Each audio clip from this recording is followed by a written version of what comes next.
وعلیکم السلام ورحمۃ اللہ وبرکاتہ۔ دعائے استفتاح کے حوالے سے محترم بھائی، ایک وقت میں دو دعائیں پڑھنا، مثلا اللہم باعث بینی و بین خطایا، اور اس کے ساتھ سبحانک اللہم و بحمدک، ایسا کچھ بھی سنت سے ثابت نہیں ہے۔ پھر یہ بات پہلے بھی میں نے ایک دن عرض کی تھی، اس سے پہلے بھی کئی دفعہ بتایا ہوا ہے کہ سبحانک اللہم و بحمدک و تبارک اسمک و تعالی جدک و لا الہ غیرک، یہ والی جو ہے نا، یہ تو نبی علیہ السلام سے ثابت نہیں ہے، صحابہ سے ثابت ہے۔ اللہم باعث بینی و بین خطایا، یہ اللہ کے رسول سے ثابت ہے، اور یہ بہتر دعا ہے، یہ پڑھا کریں، بڑی اچھی دعا ہے۔ اس کا معنی مفہوم جو ہے وہ بھی سمجھیں، بڑی زبردست ہے، صحیح بخاری وغیرہ کے اندر ہے۔ باقی سورہ فاتحہ کے بعد اعوذ باللہ بسم اللہ، جی دونوں پڑھنی چاہیے۔ فاتحہ کی مستقل آیت ہے بسم اللہ الرحمن الرحیم، وہ تو آپ نے ہر رکعت میں ہی پڑھنی ہے نا، سورہ فاتحہ پڑھنی ہے، بسم اللہ ساتھ پڑھنی ہے، بسم اللہ سے ہی فاتحہ کا آغاز ہوگا۔ تو باقی رہ گئی بات اعوذ باللہ من الشیطان الرجیم، وہ جب نماز شروع کرنی ہے، نماز کا آغاز کریں گے تو صرف پہلی رکعت میں تحفظ پڑھیں گے، اس کے بعد نہیں۔ بعض علماء کا خیال ہے کہ ہر رکعت کے اندر اعوذ باللہ بھی پڑھا جائے گا، لیکن بھائی ہماری تحقیق یہ ہے، جو ہمیں سمجھ آئی ہے وہ یہ ہے کہ پہلی رکعت میں اعوذ باللہ من الشیطان الرجیم پڑھیں، اس کے بعد نہ پڑھیں جی،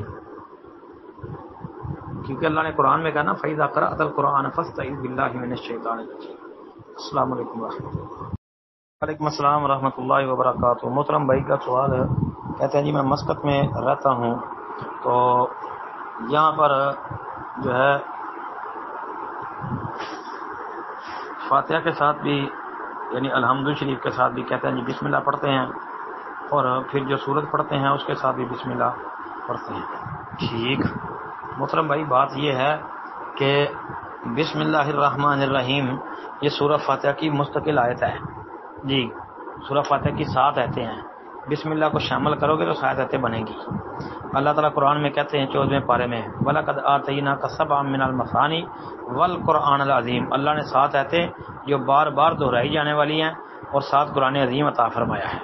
تو یہ بسم اللہ الرحمن الرحیم فاتحہ کی مستقل آیت ہے، فرق صرف اتنا ہے کوئی اس کو بلند آواز سے پڑھتا ہے، کوئی آہستہ پڑھتا ہے، یعنی سرن پڑھتا ہے، جہرن پڑھتا ہے۔ آپ مسقط میں دیکھتے ہیں جہرن پڑھ رہے ہیں، آپ نے پاکستان میں دیکھا سنا ہے کہ آہستہ پڑھتے ہیں، کوئی بات نہیں، یہاں بھی کوئی بلند آواز سے پڑھ رہا ہے، کوئی آہستہ پڑھ رہا ہے، دونوں طرح پڑھا جاتا ہے، لیکن عام طور پہ زیادہ عجم میں جو پاکستان وغیرہ کے اندر سرن پڑھتے ہیں، باقی دونوں طرح درست ہے، اس میں پریشان ہونے کی کوئی ضرورت نہیں ہے۔ دوسری بات کہ جو قرآن کی کوئی سورت شروع کرتے ہیں تو ساتھ بسم اللہ پڑھتے ہیں، ہاں جی وہ بھی قرآن کی ہر سورت کے ساتھ سوائے سورت توبہ کے ہر سورت کے ساتھ بسم اللہ اس سورت کا حصہ ہے، تو اس لیے پڑھتے ہیں تو اچھی بات ہے۔ باقی جو درمیان میں سے کسی جگہ پہ قرأت شروع کرتے ہیں، مثال کے طور پہ